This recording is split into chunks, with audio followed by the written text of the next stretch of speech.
I've been charged with talking to Your Honor about the conflict issue and the appearance of a conflict and what we believe the evidence to show on that issue. Mr. Sadow, Mr. Gillum will be talking more about the forensic misconduct piece of it. Ms. Willis's church speech, statements made to the media, fraud on the court, frankly, and the book that she gave several interviews for. So I won't be discussing any of those issues. So if you'd like to ask me, certainly I can try to address them, but that's going to be the focus of their presentation. And then towards the end, other folks may have issue-specific type arguments, either in follow-up to mine or the forensic misconduct. But those are the two lanes that we're going to be covering, but I'm going to do the conflict piece of it for you. And on that issue, Your Honor, this is a matter of first impression in Georgia. I can't find a single case that's been published by the Court of Appeals or the Supreme Court that is based on these facts. There are, of course, a number of different appellate court cases that deal with conflict-related issues and, more importantly, appearance of conflict-related issues. And some of those are based in state law. Some of them are based on the ethical rules that govern lawyers. Some of them are based upon the Sixth Amendment right to due process that's implicit in all of what we're doing here today. I want to remind the court that we're here today on this motion to disqualify D.A. Willis and her office because of her judgment, frankly. She is supposed to be disinterested under the Sixth Amendment, and she's anything but that. The fact that these proceedings have taken this long and through the convoluted way we've made it here today explain that.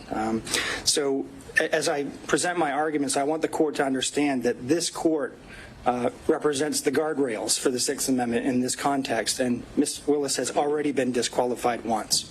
So I would encourage the court to remember what Judge McBurney did in his order disqualifying.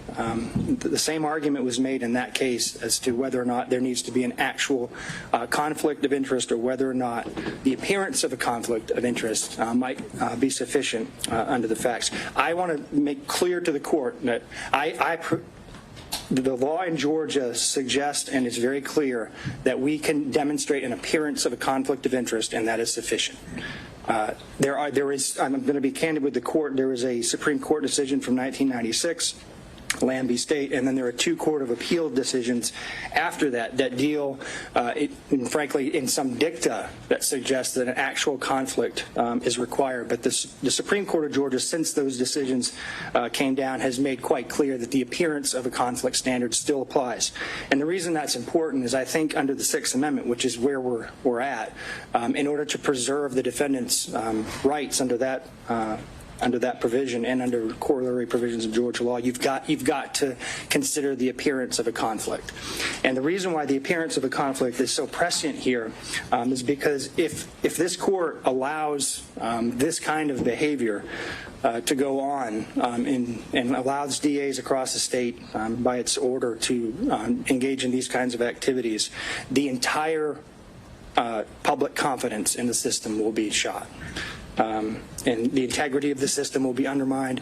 And so with those sort of public policy and constitutional principles, I wanted to turn to the law in Georgia on disqualification. And, Your Honor, I'm going to give you the law, and then I'm going to talk about the facts and how they apply to the law at the end. If you want to talk about the facts earlier, jump right in, and I'll be happy to do that. I'm sure Your Honor is very well prepared and probably knows all the law that I'm going to cite to you. But to give the skeleton outline, the original seminal case that deals with conflict of interest from the Georgia Supreme Court is Williams v. State. That's 258 Georgia 305. And there are basically two methods by which you can disqualify a district attorney. One of them is a conflict of interest, and I'll suggest to the court that doesn't mean an actual conflict. That could mean an appearance of conflict as well, and then forensic misconduct.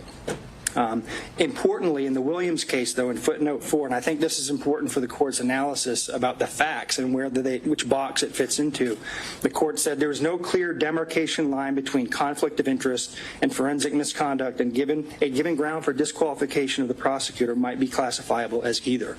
And I think that's important because we have facts that fit in both boxes. So if a state stands up and says, well, there's no actual conflict here, Judge, that doesn't mean necessarily that it doesn't apply to the forensic misconduct. Typically, forensic misconduct relates to statements of the prosecutor designed to impugn the character of the defendant before trial and to affect the jury pool, which we have here, which I'm not going to discuss, but the facts that we have here very much relate to that issue, and there's crossover. Importantly, and I think this is important for the court's consideration of what effect the court's ruling may have, is if you deny this motion, there's a good chance, if it's reversed, that we would be granted a new trial. So that means we're going to have to do this all over again. In amusement sales versus state, 316 Georgia Appellate 727, that's a case that cites Whitworth, which is physical precedent only. The court said, if the assigned prosecutor has acquired a personal interest or stake in the conviction, the trial court abuses its discretion in denying a motion to disqualify him, and the defendant is entitled to a new trial, even without a showing of prejudice. So that means if we show the court today, and I think we have through the proceedings today and before, that Ms. Willis has developed a very personal interest in this case, and Your Honor denies this motion, we're coming back all over again if the appellate courts say you were wrong. So what is that personal interest? So the personal interest can be, there's no definition of that under Georgia law, and it could be a personal financial interest. It could be a personal interest related to bias against a particular defendant, which sort of falls into the forensic misconduct box. But we have here a very personal financial interest that's been laid out in terms of money received by Ms. Willis as a result of the scheme that she set up.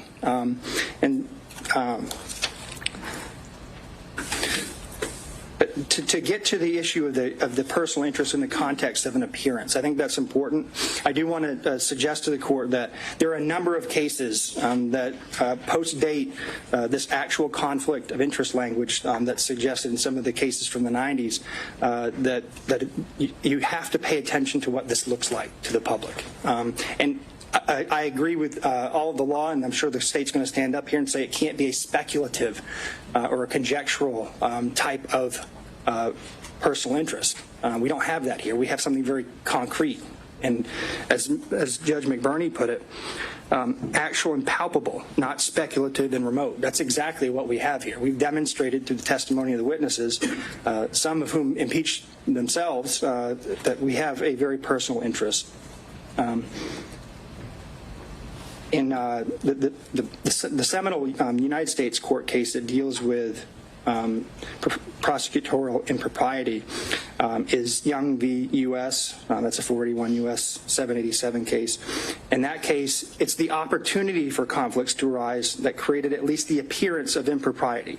And that's the case that requires that the prosecutor be disinterested, since a scheme injecting a personal interest, financial or otherwise, into the enforcement process may bring irrelevant and impermissible factors into the prosecutorial decision.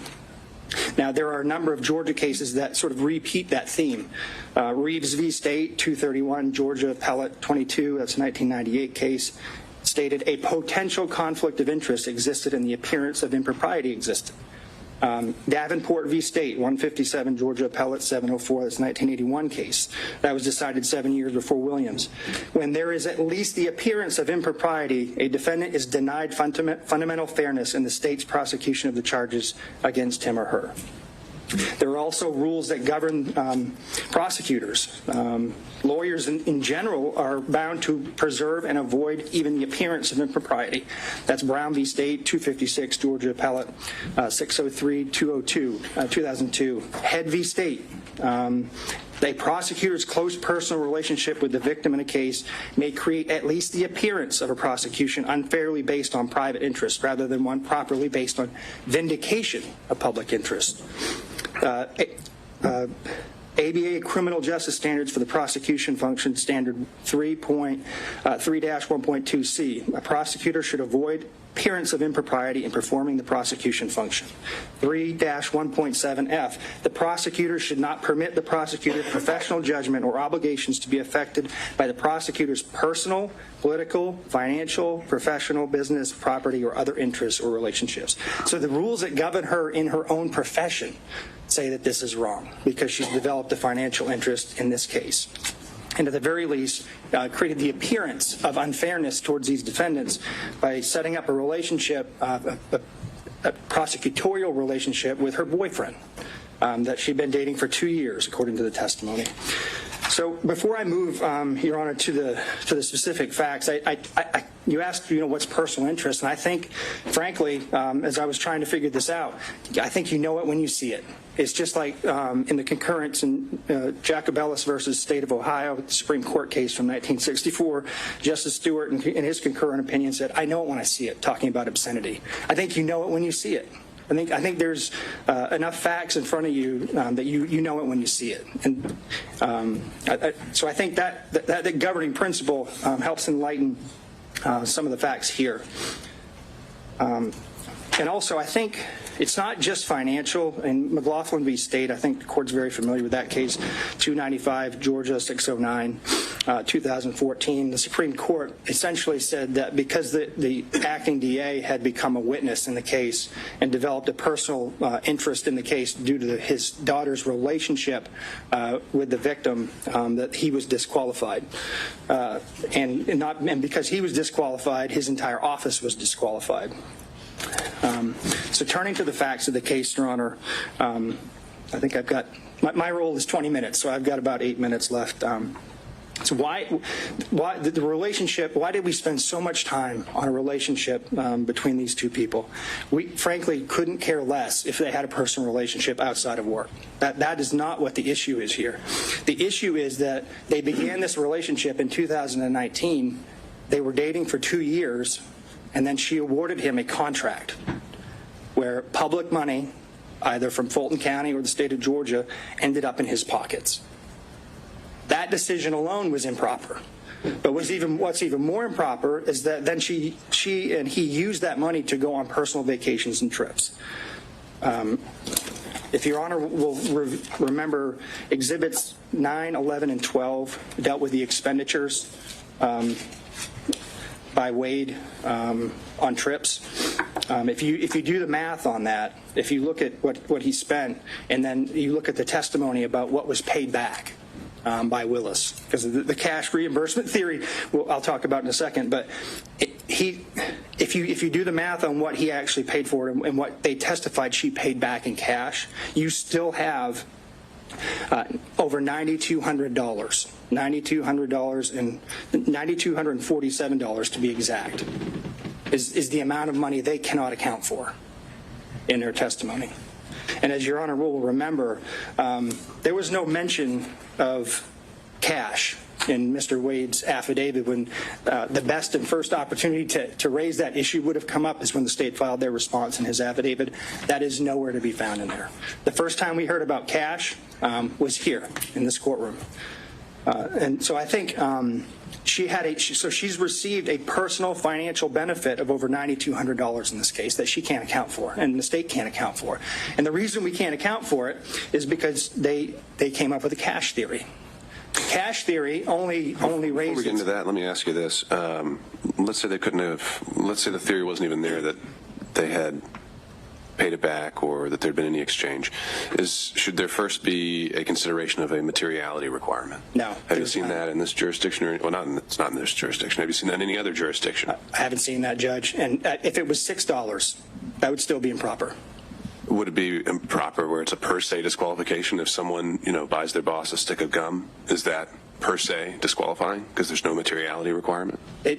Well, no, I don't disagree that it may not meet a materiality requirement, but it's a personal benefit. I won't say that giving me a pack of gum is just justification for disqualifying a district attorney. I think that's part of the issue, Judge. I think it's a fact-based inquiry by you. So there's a continuum involved here. Yeah, but I think the continuum involves you looking at whether or not, in the grand scheme of things, it violates the Constitution, and whether or not there's an appearance of a conflict, and the appearance suggests that she actually received a benefit. And we know that she did. They admitted it.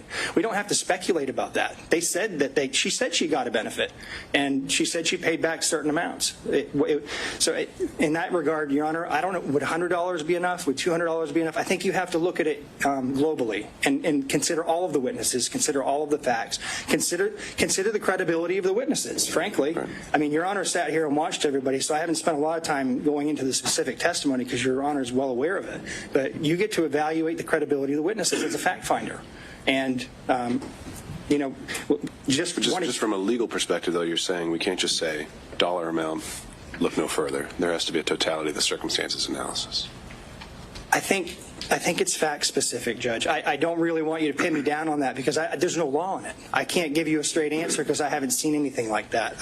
And I think if we build a materiality requirement into the case law, then you're down a slippery slope then, because then it's going to be the appellate courts are going to be deciding, well, is $50 enough? Is $100 enough? So I think it's not necessarily the amount of the money. It's the fact that she received it, and it's not insignificant. And I don't think your order has to say because she received $9,200, she's disqualified. I think if we go back to the 20,000-foot level, what's the appearance here? Is this fairness to the defendants? Does it appear that she is interested in this prosecution, or does it appear that she's disinterested? She took the stand. You can tell she's not a disinterested person when it comes to this proceeding, but we also argue she's not a disinterested person when it comes to the prosecution as a whole. I'm going to leave for, I'll resist the temptation to defend my wife, who I believe to be an excellent lawyer and a member of the bar for 20 years in good standing.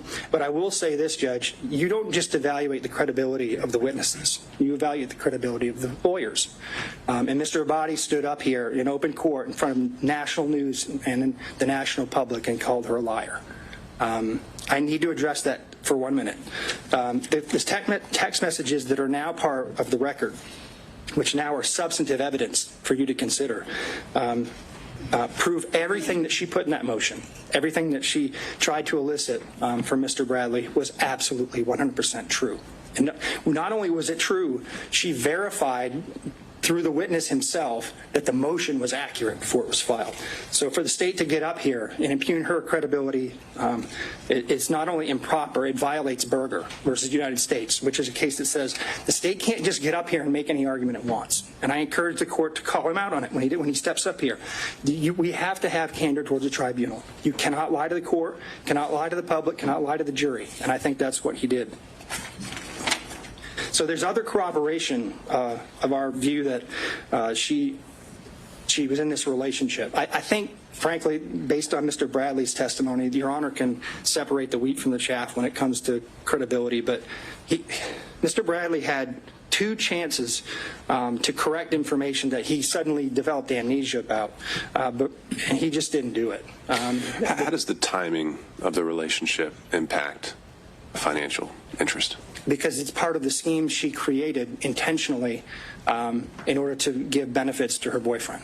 So there's a reason why they fought so hard on this, Judge. I mean, there's a reason that every single subpoena was objected to, every single question we asked Mr. Bradley was objected to, the jumping up and down, all of the obfuscation. There's a reason for that. They know that if Your Honor finds that relationship started in 2019, that the appointment of Wade itself was improper, and if that was improper, then he had no business as an average citizen, along with the fact that they didn't have approval from Fulton County to appoint him in the first place. That undermines the indictment. It creates a structural impairment in the indictment because he had no more business being in the grand jury room than I did. So that's what they're worried about. And the reason why it's important for the financial piece, Judge, is it's how the money ended up going back to her. she put her boyfriend in the spot, paid him, and then reaped the benefits from it. That she created the system and then didn't tell anybody about it. She didn't even tell her dad about it. So I think if, in the grand scheme of things, if you're looking at the totality of the facts, and I've got to sit down here in about 2 minutes to make room for my co-counsel. If you look at it, everything put together, judges, they did this, they knew it was wrong, they hid it, and even when they were called out on it, they tried to create an excuse for it by saying it happened after the fact. We know now from the testimony, Ms. Yurdy confirmed that Mr. Bradley, his text messages were accurate, not his court testimony, but that fact was accurate. The motion is accurate. And so also I do want to point out there's no paper trail here for the cash. I know that this was I know she and her father both testified that they kept cash on hand, which, I mean, keeping cash on hand in and of itself is not a problem. When you're a public official and you're required to keep track of gifts that you receive, then you need to keep track of it. But there's no paper trail. There's no deposit history. There's no withdrawal history. There's no receipts. None of that. So even assuming their testimony could be credible, and we don't think that it is, you still don't have enough information to track all that money that she received. And this is just what we know about. But does the lack of evidence fall on the state? Does the lack of evidence fall on the state? Isn't that where burdens come in? Yeah, yes, I think they had an obligation to tell Your Honor, hey, this is where the money went. And they certainly had the ability to do that if they could do it. Since they didn't do it, we have to assume they can't. And if they can't, I just want to remind the court of a very important piece of testimony from Ms. Willis that I think goes to credibility of all of the officers of the court who testified. She met with Wade, and they developed, in 10 minutes after talking about the financial piece, I believe, this cash theory that could not be rebutted. We have no ability to do that. They did, and they chose not to do it. So with that, Your Honor, unless Your Honor has more questions for me, I'm going to sit down and turn the podium over to my distinguished colleague, Mr. Sadow.